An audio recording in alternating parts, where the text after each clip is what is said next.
Rekan-rekan aparatur sipil negara sekalian, selamat datang. Di era digital seperti sekarang ini, keamanan siber itu bukan lagi cuma tugasnya tim IT loh, tapi ini adalah tanggung jawab kita semua. Setiap dari kita punya peran yang sangat penting buat melindungi data bangsa. Nah yuk, kita bedah bareng-bareng apa sih fondasi dari pertahanan digital kita, yaitu arsitektur keamanan jaringan. Coba deh, kita berhenti sejenak dan tanya ke diri sendiri. Data-data publik yang setiap hari kita kelola, yang ada di tangan kita, apa itu sudah benar-benar aman? Ini bukan sekedar pertanyaan teknis ya, ini soal tanggung jawab kita sebagai abdi negara. Oke, supaya lebih gampang, mari kita bayangkan infrastruktur digital pemerintah itu seperti sebuah benteng digital yang megah. Nah, di dalam benteng itu tersimpan aset paling berharga milik bangsa kita, yaitu data. Dan kita semua, para ASN, adalah para penjaganya.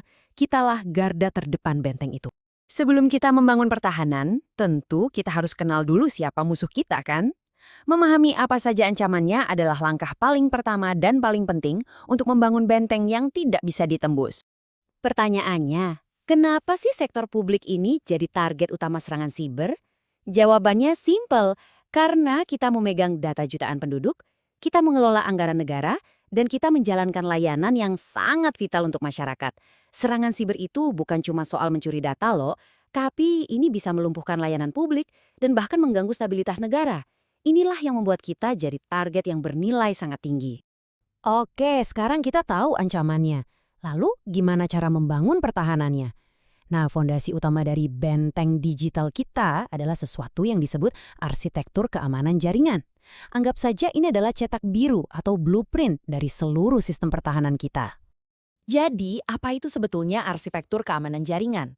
Ini jauh lebih dari sekedar pasang antivirus atau software keamanan biasa. Ini adalah sebuah rencana strategis yang menyeluruh. Di dalamnya diatur semua, mulai dari teknologi yang dipakai, kebijakan yang harus diikuti, sampai prosedur sehari-hari untuk melindungi setiap sudut benteng digital kita. Coba bayangkan firewall itu sebagai tembok utama. Benteng kita yang tinggi dan kokoh. Tugasnya menyaring siapa saja yang boleh masuk dan keluar. Tapi, tembok saja kan nggak cukup. Kita juga butuh para penjaga yang waspada, yang patroli di atas tembok dan di gerbang. Nah, itulah tugas dari IDS atau IPS. Mereka ini secara aktif memantau semua lalu lintas data, mencari gerak-gerik mencurigakan yang mungkin berhasil menyelinap. Keduanya ini adalah duet maut yang tak terpisahkan. Di zaman sekarang, bekerja dari mana saja itu udah jadi hal yang biasa kan? Nah, ini menciptakan tantangan baru. Gimana caranya kita bisa masuk ke dalam benteng digital dengan aman saat kita sedang tidak berada di kantor? Jawabannya adalah lewat sebuah gerbang khusus yang terenkripsi. Disinilah peran VPN atau Virtual Private Network.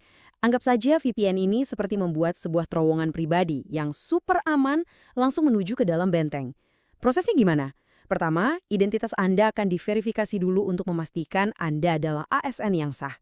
Begitu terverifikasi, sebuah terowongan rahasia yang terenkripsi langsung dibangun khusus untuk Anda. Lewat jalur inilah Anda bisa mengakses data dengan aman tanpa bisa diintip oleh siapapun dari luar. Pertahanan yang baik itu tidak pasif menunggu serangan datang. Pertahanan terbaik itu justru proaktif. Dia harus selalu mengawasi dari atas menara pengawas. 24 jam sehari, 7 hari seminggu tanpa henti. Nah, di dalam menara pengawas inilah tim Security Operations Center atau SOC bekerja. Mereka ini ibaratnya para penjaga elit.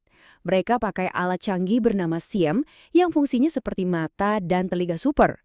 SIEM ini mengumpulkan semua data dari seluruh penjuru jaringan, lalu menganalisisnya untuk mencari hal-hal yang aneh atau anomali.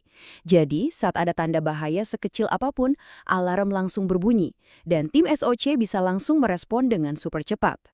Sekarang, kita sampai pada sebuah filosofi keamanan yang paling mutakhir. Ini bukan lagi sekedar alat atau teknologi, tapi sebuah cara berpikir yang fundamental. Sebuah paradigma keamanan tertinggi yang disebut Zero Trust. Jadi begini, dulu itu ada asumsi yang sangat berbahaya. Asumsinya adalah siapapun atau apapun yang sudah berhasil masuk ke dalam jaringan, itu otomatis bisa dipercaya. Wah, ternyata ini adalah sebuah celah keamanan yang sangat besar. Prinsip Zero Trust ini membalik total logika lama itu. Mantranya sederhana tapi sangat kuat. Jangan percaya, selalu verifikasi. Artinya apa? Artinya, tidak peduli Anda siapa, tidak peduli Anda ada di mana, di dalam atau di luar kantor, setiap upaya untuk mengakses sesuatu harus diverifikasi. Setiap saat, tanpa ada pengecualian. Poin kuncinya adalah ini. Teknologi secanggih apapun, benteng sekuat apapun, tidak akan ada artinya tanpa peran aktif dari kita semua. Kitalah para ASN yang menjadi garda terdepan itu. Kesadaran dan kewaspadaan kita dalam beraktivitas digital sehari-hari adalah kunci sejati dari kekuatan benteng digital Indonesia.